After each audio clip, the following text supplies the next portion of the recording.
Leylек районунун айрым аймактарында жана Исфана шаарында 2-май күнү кечинде катуу жааган жамгырдын кесепетинен сел жүрүп, турак жайларды, чарбалык курулуштарды жана унаа жолдорду суу каптаган. Тилсиз жоо 45 мүнөттөн ашуун жүрүп, Исфана шаарынын аймагындагы жашоочулардын 20дан ашуун турак жайына, 100дөн ашуун чарбалык жана социалдык аймактарына зыян келтирди. Ал эми алар турак жайларын буга чейин камсыздандырбаганын негизги көйгөй экендигин Leylek районунун акими билдирди.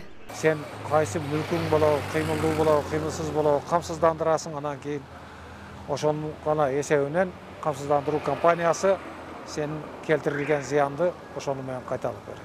Mına ушундай ellerin düşünböstügü, dagı эле elдин arasında kengiri düşündürүү işleri жүрgүзгөнүngө карабастан kabul alбай жатышы albatta ökündürөt. Men ойлойм, ушул 25тен ашуун үйдүн бирин экинчиси гана камсыздандырылган, калганы камсыздандырылган эмес. Селден жабыр тарткан жашоочулардан жеринен кабар алуу максатында өзгөчө кырдаалдар министри Замирбек Аскаров Исфана шаарына жана Leylek районуна барды. Жергиликтүүлөр мындай кырсык биринчи жолу болбогонун айтып, министрге тез арада кескин чараларды көрүүсүн талап кылышты. Жамгыр жаады дегенде бизде коркуу да, өйдө көздөй качабыз. Анан ошол сизден сураныч, мына эмени ошол бетон деле до конца айылдын башыга чейин чыгарып берсеңиздер, канча эффект болот? Жылын биз коркобуз, сел келсе эле коркуп, качан кирет деп элдер коркуп калды. Дагы сунуштап атабыз, азыр ушу жогору жакта таштын ордуга бетон кылыш. Себеби бетон көп пайдалуу болот экен.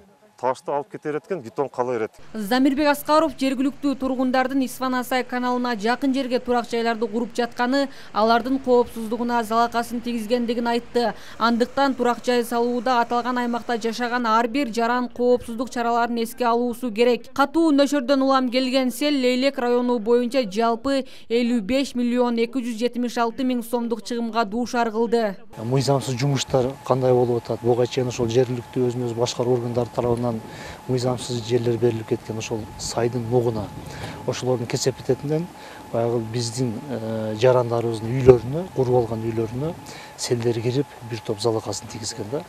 Мына бүгүнкү күндө бүт күчтөр тартылды.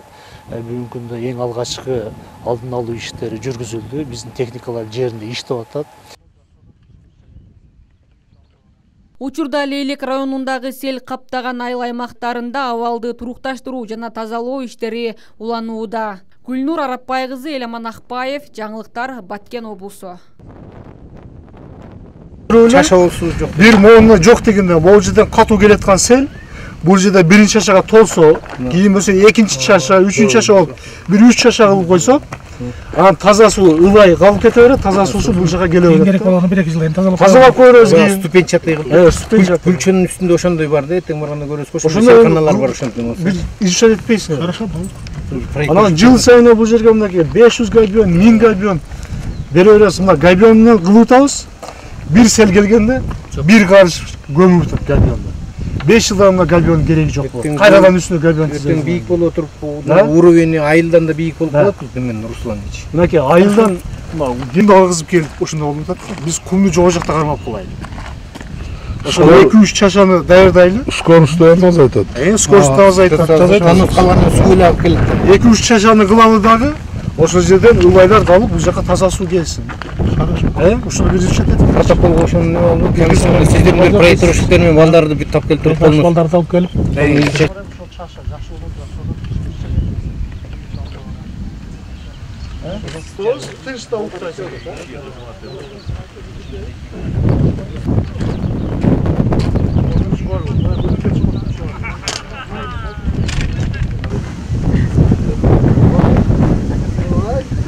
Азыр Самаркандыктан чыктык, текст таштап.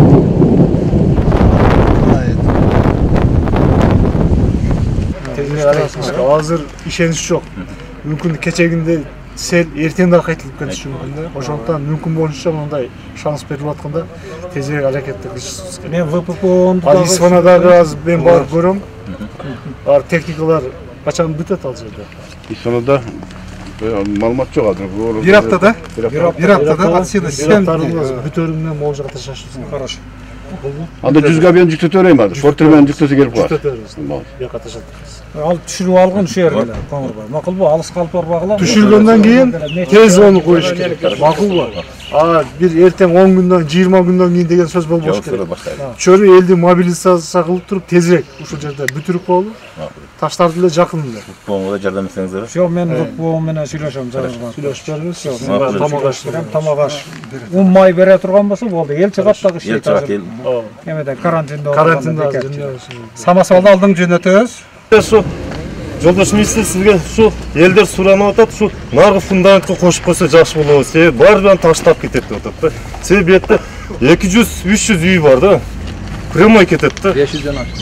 Капстроительстводо ким жасаган деген? Бул жерде 12-жылы Устан аби деген менен жасаган электрокулардын тасынасы аз болуп калган 90 сантиметр. Таштык проект боюнча. Ошол боюнча жасалган, аны 1-2 жыл үстүнө туштук берген. Азыркысында өзү туштук бере албай калды.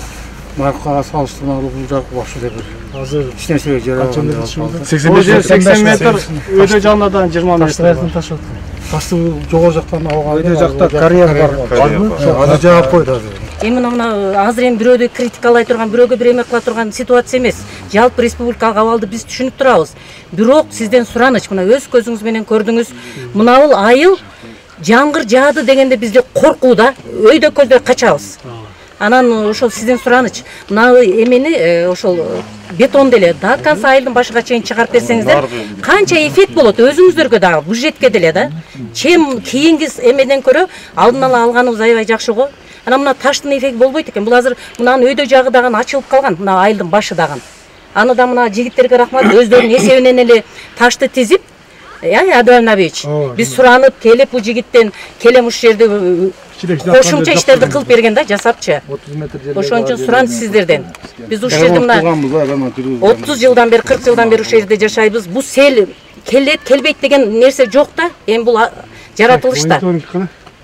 Айылда бир эмес 120 бала тарбияланып атат, коркунуч бар да, эбей. Ошондон кичине 1 метр көтөрүп койсок эле коркунуч жок. Жок, 1 метр кичине кече ошо 3,5-4 метр болсо ошондон өйдө көтөрүлүп кетти да, ошондон ашып анан чыккан үйлөргө кирип, үйдөн чыккан анан садикке кирди да. Кече Сансылай жүргөндө ошол жерди көрдүк. 220 метр өлчөптү 1 метр нар жанагы десаттын кооптуулугун биз алат экенбиз да. Ошону протоколго түшүп, протоколго кирген ал деле. Канча дарашын кыласың? 1 метр.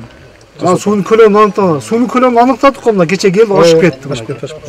Эртең үчүн андан да көбүрөөк эсен эмне кылабыз? Туура.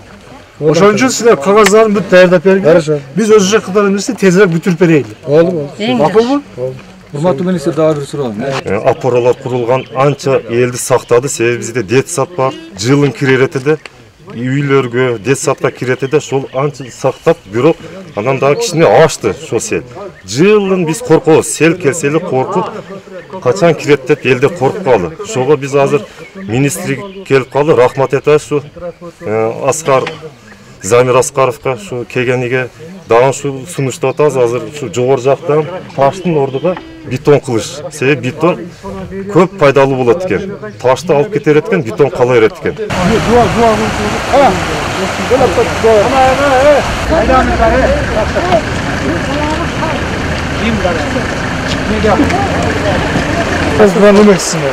Хорошо, аяктар эмне жакшылап аткан бул жактын?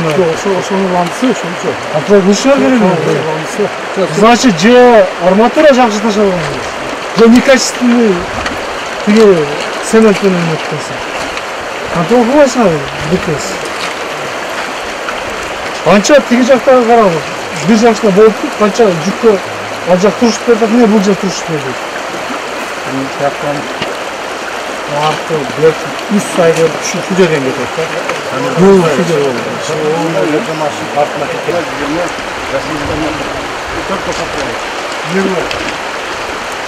Kilerin büyüsleri tepettik. Arabayı tepettik.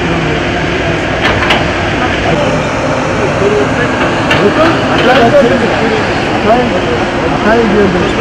Nereye? Bundan başka açmışlar. Gelimde dur. Ya açak. Yaktan buzuk çıktı. Oyar biz.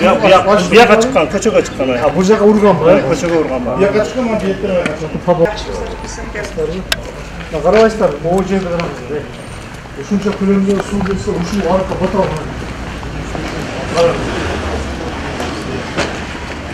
Görüntü. Agrargenin orada sayfası çıkar. Kızasını akıllıktan mucize takalım. Bu kadar iyi de oluyor böyle. Bu şimdi köy yapıyor. Sudu köle bir köy.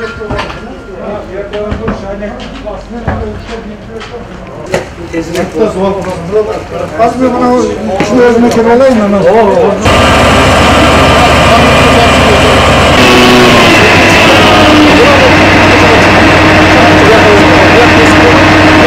Ölçek proyektler bunu kestirip aldırdı.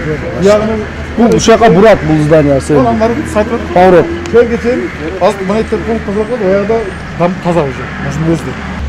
Onu arık kılıp koyup mu? Arıktan onu bunda gerek. Jara. Buza. Serhana ona kirpişli kızık tutlatma. Onu buzdurup da pis biraz daha. Ya bu bravo. Buna o yerdagi nizakon var. Polnu malumat. Bu kaç çelgide karışır. Ana tosu al. Samalını aldılar. Vaqt koygular. Uşuncha möhnötni aldırasın, aldırmasa polnusunu nasıl etken nimeyte pira. Mamlaket kişine küçün göstereyim. Vaqt koysun. Ana mizamsızda çıkıp al, serkalan tosu al, bundan vuru olsa unçura bırakır. Bu vuru etapta sen diyor ha bura. Yavru körüp durar. Bu gosaklarını aldık.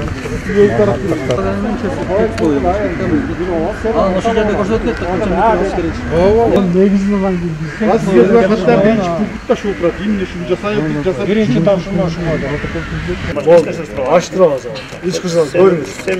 Bu olgan zdaniyelerde kança şirketsi büt bardan buzda. Birinci az eketek inspeksiyalarda 40 saniye verir.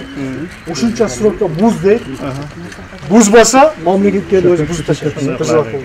Sen sonra şey hatırlatıp biteyim nasıl? Şunday yok. Bu betondan sonra Ankara ha dedi.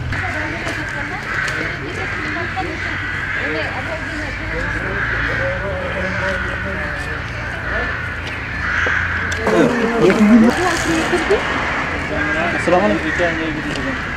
Yaxshimisiz?